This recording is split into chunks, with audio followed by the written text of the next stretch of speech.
This podcast is made possible by the listener members of Nashville Public Radio. This is the Nashvillager podcast.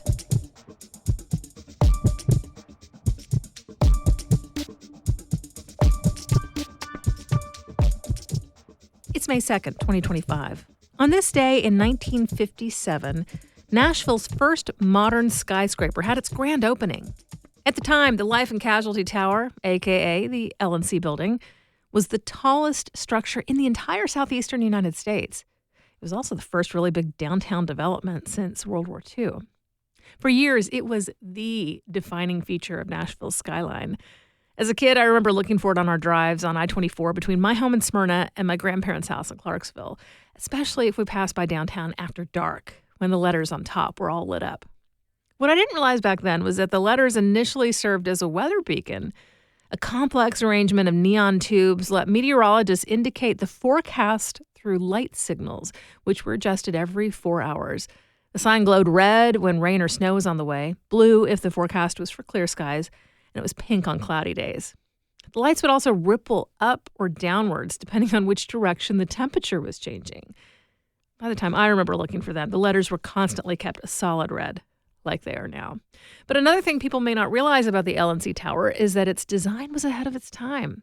Years before green design was a normal thing, architect Edwin Keeble consulted a Vanderbilt astronomer to understand in fine detail how sunlight would hit the building through the course of a day. He carefully arranged the windows and vertical aluminum fins on the building's exterior to control the amount of light and heat entering the building, and that resulted in substantial energy savings for his client. I'm Nina Cardona, and this is your daily digest of what's happening around Middle Tennessee with a little historical context from Nashville Public Radio, WPLN News. When you look back at the opening of the LNC Tower, it feels like a really optimistic move. The insurance company that built it was riding high. It had expanded aggressively through that decade, invested in radio and television. Both had the call letters WLAC. These days, the TV station is News Channel 5. Within 4 years of opening that shining skyscraper, LNC passed the $2 billion mark for the amount of insurance it had in force. Things were looking good. Yesterday, in his second State of Metro address, Nashville Mayor Freddie O'Connell kept coming back to that point of optimism. He pointed to polling data that showed that Nashvillians score the city quite high for the sense of belonging. And he pointedly said that's also true for foreign-born residents. A little bit of a sideways dig at federal and state approaches to immigration policies there. He was more straightforward in addressing federal funding cuts and their impact on the local government. He said Nashville and other cities have, and these are his words, lost a reliable partner in the federal government. But he also emphasized that he's seeing people here show a sense of optimism and confidence, even amongst everything that's going on. And perhaps that's what we heard when he delivered his big applause line, telling the federal government that, quote, legally, we'll see you in court. You'll hear more about the priorities Mayor O'Connell laid out in the speech in the coverage from my colleagues. WPLN reporter Cynthia Abrams and Camelia Burris were there in person. Everyone was listening in and taking notes for further coverage. And of course, the speech is also just the kickoff for Metro Council digging in and sorting out just how the city will allocate money in the coming fiscal year. We'll be keeping you in the loop on everything that happens. So watch this space. In just a few minutes, my conversation with Tony Gonzalez debriefing after the State of Metro. That's coming up after the newscast.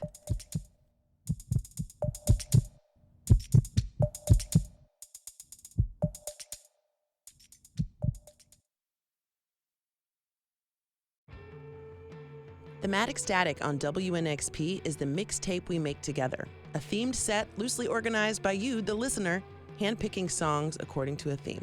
Airing first Thursdays at 9 a.m. and again Saturdays at 9 a.m., Thematic Static plucks your requests from the socials at WNXP Nashville and by voice memo at 615-320-9100.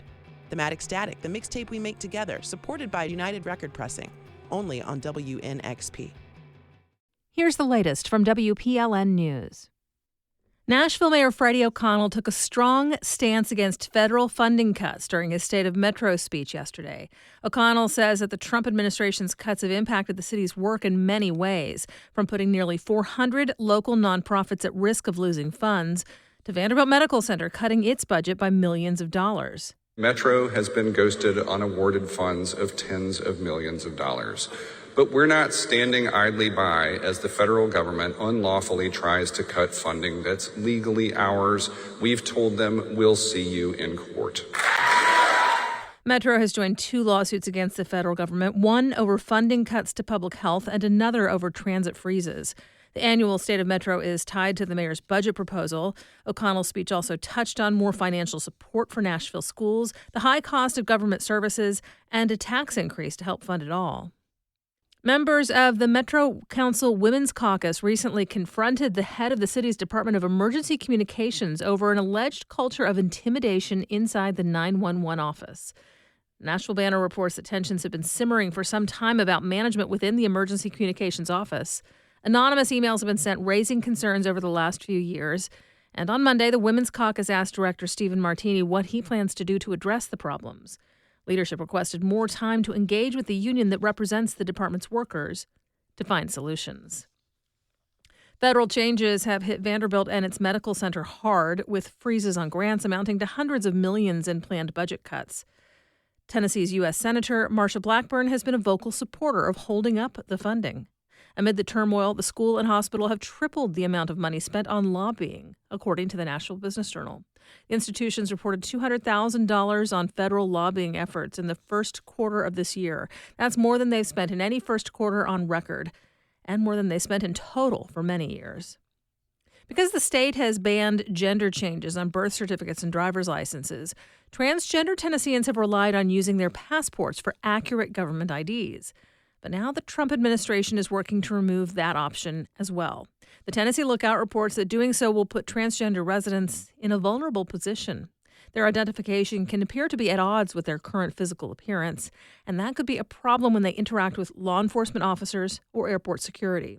Transgender rights advocates say this may result in individuals being interrogated, harassed, or accused of fraud or criminal behavior. Tennessee college students pursuing a technical degree will have to wait another year before receiving any surplus money from the lottery. Tennessee's revenue from the lottery is declining, and that's translating into less state aid to help students cover books and other essential expenses beyond their tuition assistance. Most Tennesseans can attend technical colleges tuition-free, but many potential students are unable to afford the extra fees, which can run thousands of dollars per year. Governor Lee made sure to include the lottery revenue for scholarships in his latest budget proposal, but those proceeds also support other state scholarship programs, such as Tennessee Promise and the Hope Scholarship. Last year, the Tennessee Education Lottery collected slightly more than $500 million for lottery-funded education programs. This year's projections may fall below that by $25 million. This is separate from revenue generated through sports betting. Those funds were redirected this year to cover K-12 school improvements. Fewer people identify as Southern Baptists, and fewer churches are affiliated with the Nashville-based denomination. That's according to data compiled by Lifeway Research. While the SBC is on an 18-year trend of declining membership, WPLN's Miriam reports that the denomination made gains in other areas. The SBC baptized more people last year than it has in the past 7. Plus, its congregation saw growth in the number of people attending church weekly and participating in small group Bible studies. But congregants are still leaving the nation's largest Protestant mainline denomination, as Southern Baptist leadership debates the role of women in ministry. New Spring Megachurch in South Carolina left the denomination last month after an SBC committee questioned the leadership role of one of the church's female staffers. In just a few weeks, Southern Baptist will converge in Dallas for its annual meeting, where church leadership could take up the issue, along with budget discussions. The denomination saw a nearly $470 million loss last year in church giving. Mariana Bacayao, WPLN News. You'll find more news anytime at WPLN.org. In his newest State of Metro speech, Nashville Mayor Freddie O'Connell made the case that his administration is delivering reliable city services and that more city spending is needed to sustain that level. There were several key announcements, including a proposed tax increase, as well as new ideas for metro schools, safety, transportation, and affordable housing. News Director Tony Gonzalez is here to parse through the mayor's priorities. Thanks for joining me, Tony. Yeah, no problem. Glad to be here. So, Tony, what are the things that jumped out at you in the mayor's speech? Yeah, there were a few things. One of the phrases I heard a lot from the mayor and also from the vice mayor introducing him is this idea of invest in, as in residents investing in themselves, aka, where are their tax dollars going? Are they going into services that are actually improving their lives? This came up with the transit referendum, putting tax dollars into better transportation. The mayor was also speaking there at the downtown library, and he made this kind of narrative point that a prior generation decided to invest in that facility, to invest in the libraries, and his case is that that's now paying off as a beloved facility and service now. Of course, the moment that we're in politically, he did talk about the changes to federal funding and how that is impacting residents here in Nashville.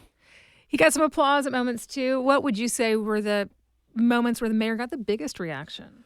There were plenty of applause moments, maybe not as much as like a presidential speech or something like that, but there were two that stood out to me.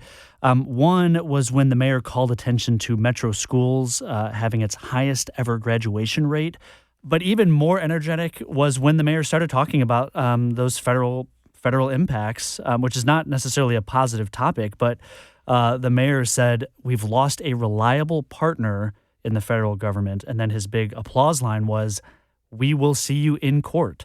Right. And the city is involved in some lawsuits over federal funds. Now, of course, one of the biggest questions coming into today was the property tax rate and how it will change this year. What did we learn about that? Yeah, so we learned that the city budget will be $3.8 billion. It's a hard number to wrap your head around, but one of the ways you can think about it is that number, the proposed $3.8 billion, is about 15% higher than last year. So to get to that amount of revenue and to get to those city services, there would be a tax increase. So the mayor has been signaling that there's going to be a need for additional property tax revenues. This is the case that he's trying to make. The mayor also kind of went on the offensive about this topic a little bit. There were protesters outside of the state of Metro this morning who oppose any tax increase, and he directly addressed them. He said, the phrase he used was, "These are the same people celebrating the chaos of federal cuts." And then he went on to list the kinds of things that tax dollars go toward. So, school programs, staffing, new police and fire services, that sort of thing. So we will be seeing higher tax bills if the mayor's spending plan is approved. There's a lot more specifics to be learned about that. Our Metro reporter, Cynthia Abrams, who was there at the speech today, will have more about that in the coming day. Now, that speech ran about 52 minutes. So there was Give or take. a lot in it. Talk to me about the tones that the mayor struck. I would say it was largely upbeat. I mean, one of the themes was forward momentum. I think that was one of the terms. He also called back to his campaign sort of slogan when he won office, promising to make Nashville better for Nashvillians. He's trying to make the case that he is doing that. He also, I think one of the phrases he used was optimism and confidence even in turbulent times. What would you say was the biggest next priority that you heard him outline in this speech? Yeah, well, for one, there's still a ton of work to do to actually implement that transit plan that voters approved. But the next big thing is pretty clear. He had this there at the sort of kind of the culmination of the speech, which is affordable housing. Metro just put out what is known as its unified housing strategy, and the mayor is putting additional dollars toward some new programs to try to encourage more homes to be built, as well as protecting and maintaining existing affordable units. The mayor said that people want to live here, and that he, as the mayor, wants to make it easier for people to stay here. So one of the big moments he had was saying it is time to move on housing. So I think that housing affordability, that's going to warrant a lot more coverage going forward. Well, Tony Gonzalez is news director for WPLN News. Thanks for being here. Yeah, thanks, Nina. You can find more details about the mayor's plans and what comes next for the tax proposal at WPLN.org. We do this roundup of Nashville news every weekday, so subscribe in your favorite podcasting app to make sure you never miss an episode. And if you like this, you'll probably enjoy the Nashvillager newsletter too. You'll get perspective from more of my colleagues at Nashville Public Radio and links to the stories we're following. Sign up for those daily emails at WPLN.org/NashVillager. Thanks so much for listening. Let's make this day a good one, and we'll catch back up next week.